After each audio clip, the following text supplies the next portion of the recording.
Grade 9। Welcome to ninth class. आज आपका lecture first है अबाउट द मैथमेटिक्स। और जैसा कि आप 8th क्लास तक आप इस बुक में 4th चैप्टर तक पढ़ चुके हैं। 3rd चैप्टर हम फिर इंशाल्लाह वो भी पढ़ेंगे। अभी हमने 5th चैप्टर पढ़ना है और आज हम 5.1 पढ़ेंगे।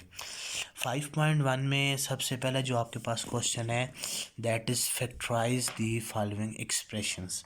आपको मुख्तलिफ एक्सप्रेशंस गिवन है, आपने इनको फैक्टर की फॉर्म में कन्वर्ट करना है। फर्स्ट ऑफ ऑल ये मैं आपको बता दूं कि फैक्टराइज लफ्ज़ का मतलब क्या है। फैक्टराइज का मतलब है जैसे आप इस इक्वेशन को देख सकते हैं, ये इक्वेशन मुख्तलिफ क्वान्टिटीज़ का सम है। ठीक है, हमने इसको सम से मल्टीप्लिकेशन की फॉर्म में कन्वर्ट करना है कि ये मुख्तलिफ क्वांटिटीज़ का मल्टीप्लिकेशन हो। यहाँ पे आप तमाम क्वेश्चनों को देख सकते हैं, तमाम के तमाम क्वेश्चन सम की फॉर्म में मौजूद हैं। इनको सम की फॉर्म से मल्टीप्लिकेशन की फॉर्म में करना है।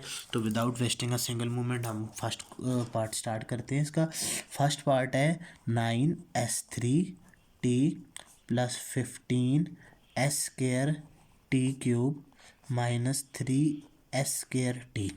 ये आपको इक्वेशन गिवन है और इसको आपने फैक्टर की फॉर्म में कन्वर्ट करना है।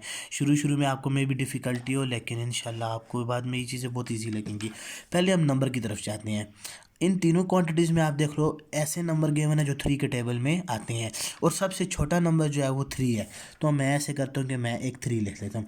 अभी हमने सोचना है कि इन तीनों क्वांटिटीज़ में कौन सा एलिमेंट कॉमन है।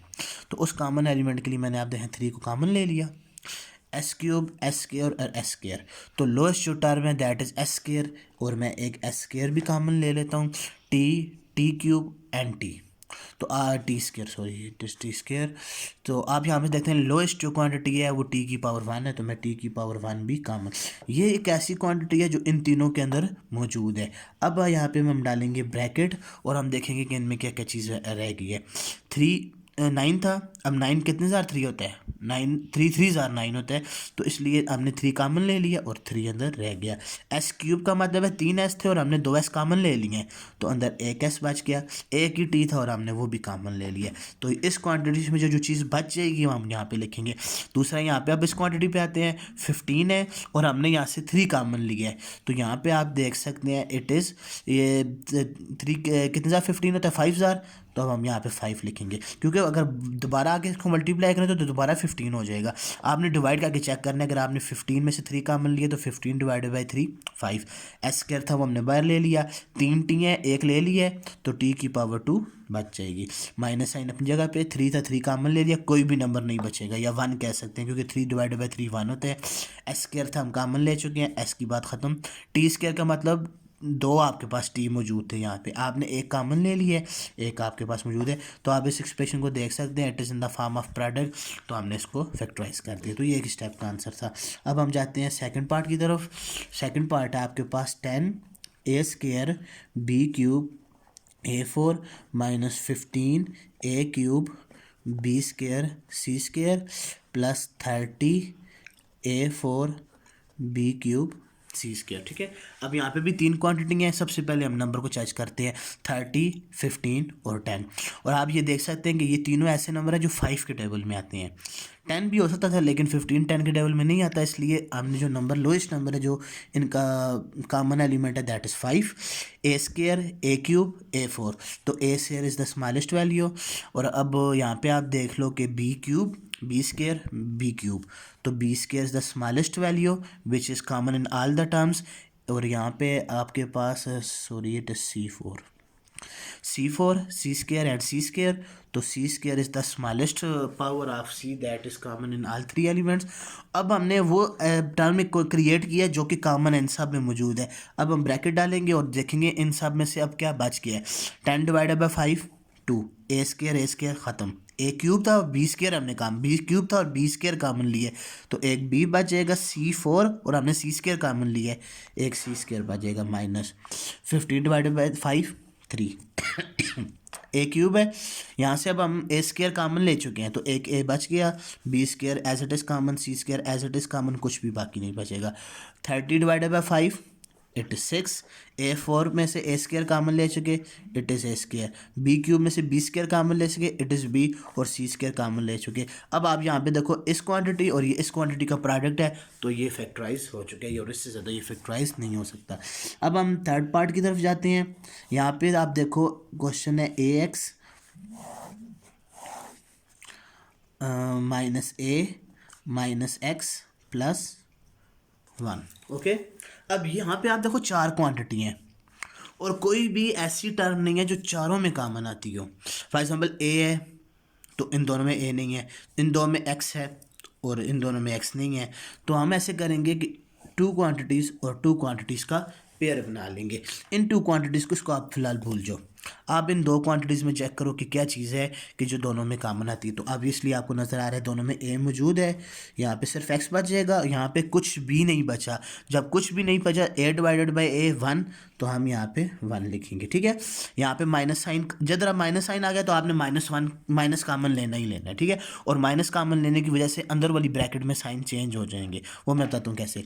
अब यहाँ पे कुछ भी कॉमन नहीं आता, जहाँ पे कुछ भी कॉमन नहीं आता आप वहाँ पे 1 लिखोगे।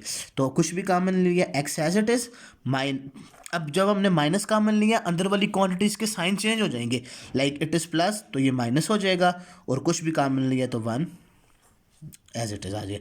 अब आप यहाँ पे देखो एक क्वांटिटी आपके पास ये है, एक क्वांटिटी ये है, इसमें भी x-1 मौजूद है, इसमें भी x-1 मौजूद है। तो हम ऐसे करते हैं x-1 कामन ले लेते हैं।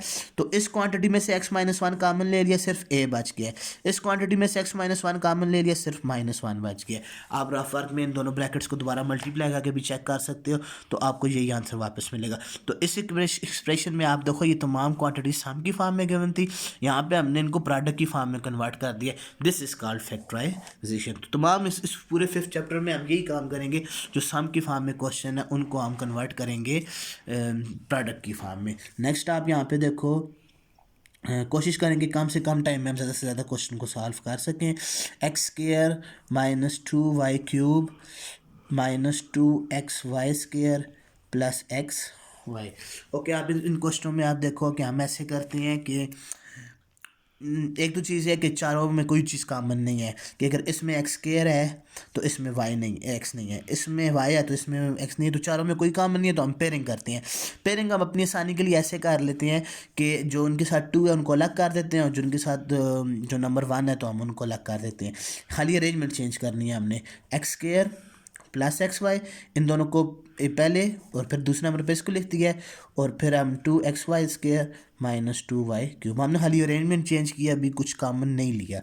इन दो का पेयर बनाते हैं, इन दो का पेयर बनाते हैं, इन दोनों में से यहाँ पे देखो 2x है, यहाँ पे 1x है, 1x कॉमन आ गया तो यहाँ पे 1x बच गया, x चला गया तो y कॉमन आ गया। देखो माइनस साइन कॉमन ले लिया, जब शुरू में माइनस है तो अब इसलिए हम माइनस लेंगे, अगर प्लस होता तो हम प्लस लेते। दोनों में 2 मौजूद है, 2 कॉमन ले लेंगे। x इधर है लेकिन इधर नहीं है तो x कॉमन नहीं ले सकते। यहाँ पे y² है, यहाँ पे y³ है, तो y की जो लोएस्ट पावर है दैट इज़ 2, तो हम y² ले लेंगे। अब हम देखते हैं कि इसमें अब क्या चीज़ जो है रह गई है। 2 निकल चुका है, x नहीं कॉमन लिया तो x रह गया है, y² था वो बाहर कॉमन ले चुके हैं, कुछ भी नहीं बचा। तो अंदर माइनस साइन है, हम बाहर से माइनस कॉमन ले चुके हैं। दोस्त अभी हमने बताया है कि जब अभी इधर क्वेश्चन में हमने डिस्कस किया है कि जब माइनस कॉमन लेते हैं तो अंदर साइन चेंज हो जाते हैं। यहाँ पे भी माइनस कॉमन लिया तो माइनस कन्वर्ट हो जाएगा प्लस में। 2 भी बाहर जा चुका है, y³ था, 2 y जा चुके हैं, 1 y रह गया है। अब यहाँ पे आप देखो ये दो पहले 4 क्वांटिटी थी, अब 1 और 2 क्वांटिटी बन गई है। अब इनको मजीद और फैक्टराइज हम करेंगे। दोनों में x प्लस वाई मौजूद है तो मैं x प्लस वाई कॉमन लेता हूँ। इस क्वांटिटी में आप देखो सिर्फ x बच गया और इस क्वांटिटी में -2y² बच गया। तो इस तरह 4 क्वांटिटी जो सम की फॉर्म में थी हमने उनको प्रोडक्ट की फॉर्म में चेंज कर दिया है। And the 5th part is 4x² plus 4 plus 1/x²। Okay, this is some other type of question. इसको मैं नेक्स्ट वीडियो में करूँगा। होप्स हो आपको ये पसंद ये समझ आई होगी। And thank you very much.